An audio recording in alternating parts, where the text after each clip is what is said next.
Could humanity have accidentally unleashed an apex predator in Antarctica?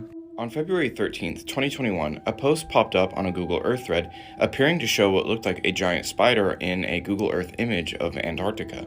And a user with the name Son of Antanon showed up claiming to be the foremost expert on the subject, even going as far as to post these pictures of a commemorative plaque and wall clock, proving that his father was indeed stationed as a medical doctor at McMurdo Base in Antarctica.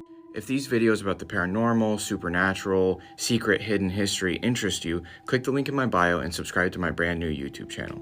Antanon claims that for an 11-month period in the 90s, his father was the sole medical doctor at McMurdo Research Base in Antarctica. He would pretty regularly accompany scientists and armed soldiers on expeditions that would routinely take 5-mile detours around certain areas. And in certain instances, while taking these detours, he thought he could make out the outline of buildings in these areas. He said the site that they most regularly had to detour around was roughly 30 miles south and 10 miles east of his location, which is here. During this thread, one of the other Anons in the chat started doing some Google Earth snooping in that exact area and found this bizarre giant monolith with the bottom half blurred out. The doctor befriended a 10-year veteran of the site, and once they were a little bit closer, he asked him, "Hey, why do we avoid those areas?" But the doctor just went pale and told him to shut up and then reported him to his commanding officer. Since Antanon's dad was the only medical doctor on site, he was also the pathologist, so the person that takes care of the bodies. And he was becoming very suspicious because he really didn't think this would be as big of a part of his job as it ended up being. There were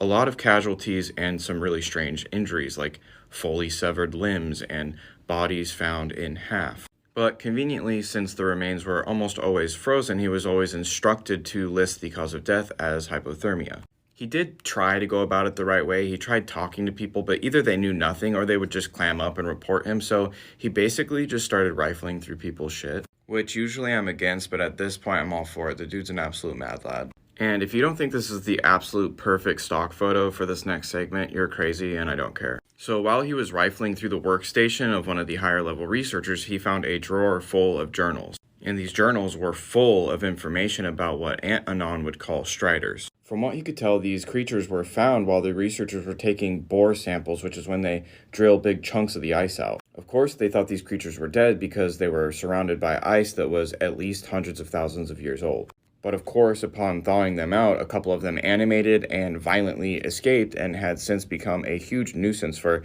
anyone or anything operating within that area of the research base. Now, Antanon's dad would go on to discover a lot more about these spiders, and it kind of seems like they're just one of many entry points into why Antarctica is so secretive and important. So comment part 2 if this interests you.